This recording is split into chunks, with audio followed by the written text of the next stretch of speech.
Terceiro episódio da aula de biogeografia. Esse episódio é sobre vicariância. Bom, como eu já falei, a distribuição geográfica pode ser explicada pela história e pela ecologia, e a gente tem dois processos históricos principais. A dispersão, que é quando as espécies se movem, né, por conta própria, os indivíduos se dispersam para outro local, e a vicariância. Na vicariância, ocorre a separação de populações de uma mesma espécie por barreiras, devido a mudanças geológicas e ou climáticas, certo? Então aí, no caso, é uma questão mais passiva, né? Na dispersão, as espécies, os indivíduos estão ativamente indo para outro local. Na vicariância, não, eles estão ficando onde eles estão. Na verdade, o ambiente é que está mudando e fazendo com que as populações se separem, né? E podendo levar, inclusive, à especiação. Um exemplo de vicariância bastante interessante, que eu já mencionei para vocês na especiação alopátrica, é exatamente o fechamento, aquele evento que eu mencionei no último episódio sobre o grande intercâmbio biótico americano, que foi a conexão da América do Sul com a América do Norte, criando um corredor para as espécies terrestres. Ao mesmo tempo, ele foi uma barreira para as espécies marinhas. Então, as espécies que ocorriam, né, as espécies marinhas que tinham trânsito livre entre o Pacífico e o Atlântico, deixaram de ter esse trânsito livre. Então, houve uma barreira separando as espécies do Caribe das espécies do Pacífico, tá certo? Isso daí é uma barreira física que acaba levando a uma barreira reprodutiva e acaba levando à especiação, tá? Então, a gente, nesses estudos de vicariância, a gente tem um cladograma de táxons, né? Então, por exemplo, um cladograma das espécies, por exemplo, de lagostas que ocorrem nessa região, e a gente pode transformar um cladograma de táxons num cladograma de áreas, como esse daqui, por exemplo. Então a gente troca o nome das espécies, então essa espécie aqui que ocorre, né, para o lugar onde ela ocorre. Então essa espécie aqui é a espécie do Caribe, que é irmã de uma espécie do Pacífico. Tá? Essa espécie do Caribe é irmã de uma espécie do Pacífico. Essa outra espécie do Caribe é irmã de uma outra espécie do Pacífico. Por que a gente tem esse padrão? Porque a gente teve a separação que foi, né, que fez com que essas espécies que antes eram uma só, antes do fechamento do istmo, fossem separadas por esse evento vicariante, que foi a formação do Istmo do Panamá. Então, ao mesmo tempo que ele foi um corredor para os terrestres, ele foi uma barreira que levou à vicariância das espécies marinhas, né? Tanto de lagostas quanto de outros organismos marinhos, de peixes, de crustáceos, né? de moluscos, por exemplo, né? Que são parte dessa fauna e flora aí. Aqui um outro exemplo de vicariância, né, que é um exemplo terrestre, com essas jacamins, essas aves da Amazônia, tá certo? Onde você tem aqui, né, um cladograma das espécies do gênero Pisófia, tá certo?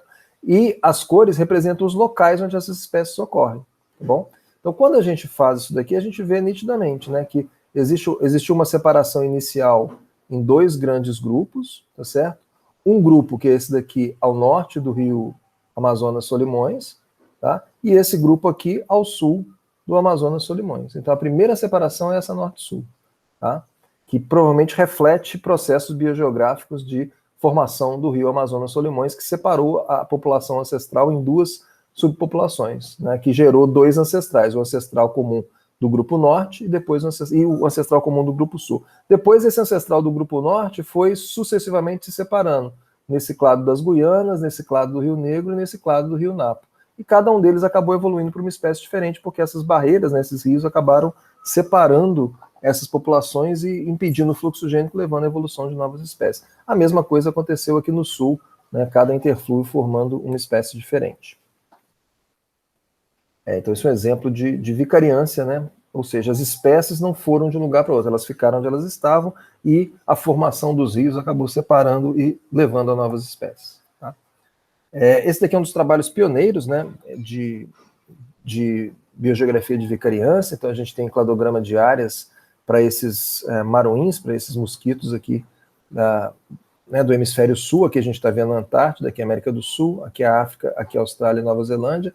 A gente tem a ocorrência das espécies aqui, e quando a gente faz o cladograma de áreas, a gente tem esse resultado aqui. Então a gente vê que as espécies da Austrália estão mais relacionadas à espécie da América do Sul, né, além da Nova Zelândia, né, as da Austrália são mais próximas da América do Sul até do que a da Nova Zelândia, indicando uma conexão maior através da Austrália, né, através da Antártida entre a Austrália e a América do Sul, e uma conexão da Laurásia com a África, tá? Então a partir da distribuição das espécies, a gente pode recuperar a ordem de separação das massas continentais, tá certo?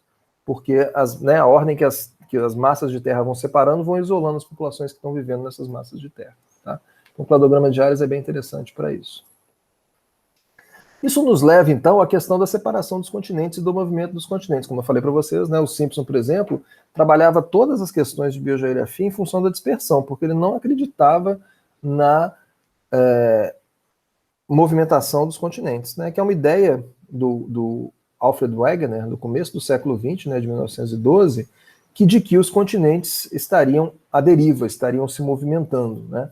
Então você tem várias evidências que ele foi acumulando para isso, né? Uma delas são fósseis que são encontrados, né? Por exemplo, né, na América do Sul, continuando uma distribuição aqui na África, né? Pegando África, a Madagascar, Índia e Antártica, hoje massas de terra muito separadas, né? No caso desses fósseis aqui, fósseis de plantas também, que ocorrem na Austrália, na Antártica, na Índia, Madagascar, na África, na América do Sul, fósseis de mosassauros mesossauros aqui na América do Sul e na África. Então você tem vários fósseis que têm uma distribuição, né, difícil de explicar se esses continentes não estivessem juntos. Tá?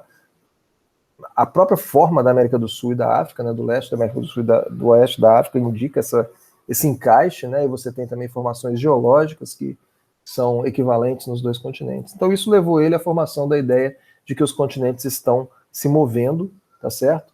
Que haveria, então, um supercontinente chamado Pangeia, né, 200 milhões de anos atrás, foi aos poucos se separando numa massa de terra ao norte, que é a Laurásia, e Gondwana ao sul. Né? E a Laurásia, né, deu origem aos continentes da América do Norte e da Eurásia, tá certo?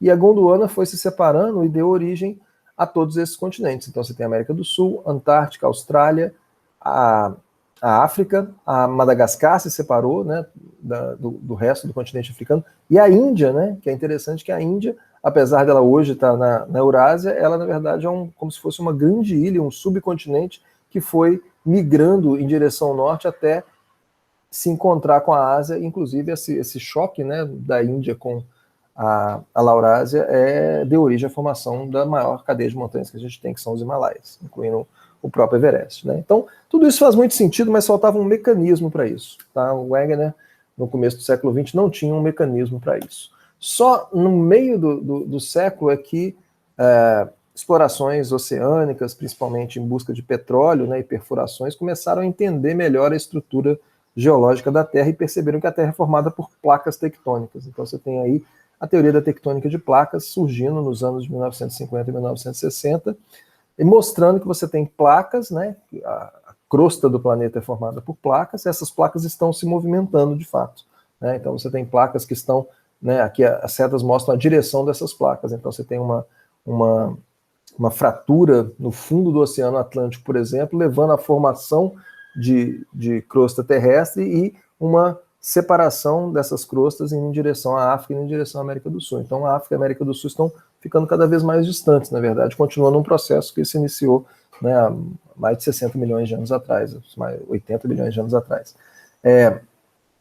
A gente tem, isso é muito importante porque, por exemplo, na costa oeste aqui da América do Sul, já são duas placas que estão se encontrando, gerando um atrito, e isso daí leva o quê? Leva, por exemplo, a formação dos Andes aqui na América do Sul, né? Eles foram formados exatamente pela tensão entre a placa sul-americana e a placa de Nazca, e também leva à formação de terremotos, leva à formação de vulcões. Né? Então você tem círculos de vulcões e terremotos sempre associados com o encontro dessas placas tectônicas. Tá?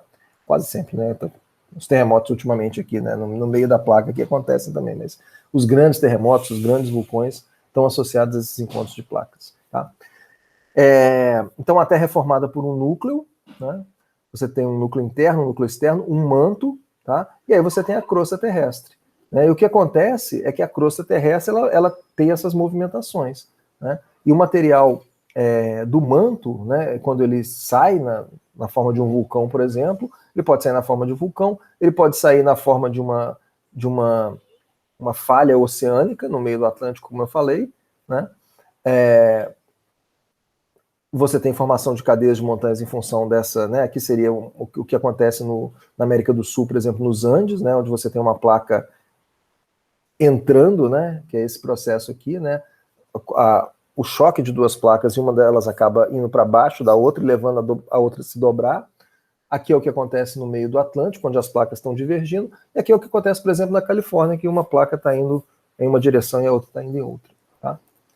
A gente pode enxergar isso, né? Se a gente for, por exemplo, na Islândia, nunca fui, mas né, espero um dia poder ir na Islândia. A Islândia está exatamente em cima dessa falha no meio do Oceano Atlântico. Tá? Então, na verdade, a Islândia está aumentando de tamanho. Né? Você tem uma falha lá no meio, e aí você tem essa tendência das duas placas de irem para os dois lados e a Islândia de aumentar de tamanho. A gente consegue enxergar isso, né, olhando de cima, a gente consegue enxergar essa falha, você tem todos os vulcões, né, aí no meio e tal.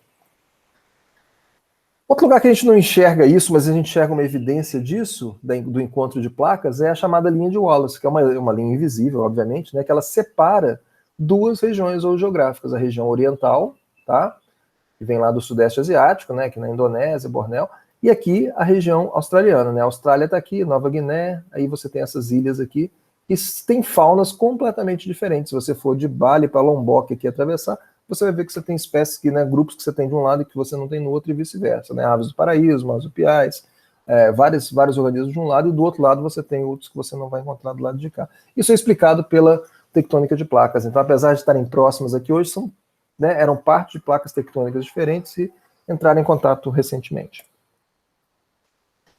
Então, gente, na verdade a gente tem então esses dois processos de dispersão e vicariância, a gente deu ênfase em vicariância agora. Então, quando você tem as áreas e espécies que ocupam essas áreas, certo? Você pode ter eventos vicariantes, como aqui, por exemplo, a separação, né, dessas duas massas de terra, que acaba levando a evolução de espécies distintas.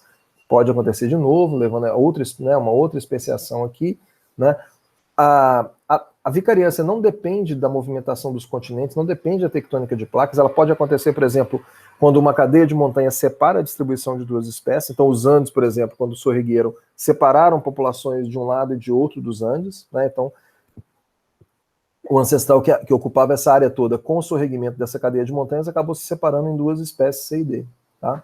E pode haver dispersão também. Né? Uma espécie daqui pode colonizar um novo local e surgiu uma nova espécie, certo? Que é o caso aqui da espécie E, por exemplo. Tá? Então, durante muito tempo, as pessoas só levavam a dispersão em consideração na biogeografia.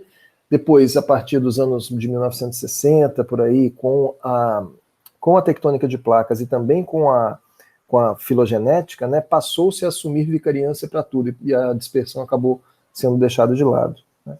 Hoje em dia, no século XXI, com uma análise mais madura assim, de tudo, a gente vê que tanto dispersão quanto vicariância acontecem, são fundamentais na biogeografia das espécies. A gente tem que analisar os cenários mais prováveis de dispersão e de vicariância para explicar essa distribuição.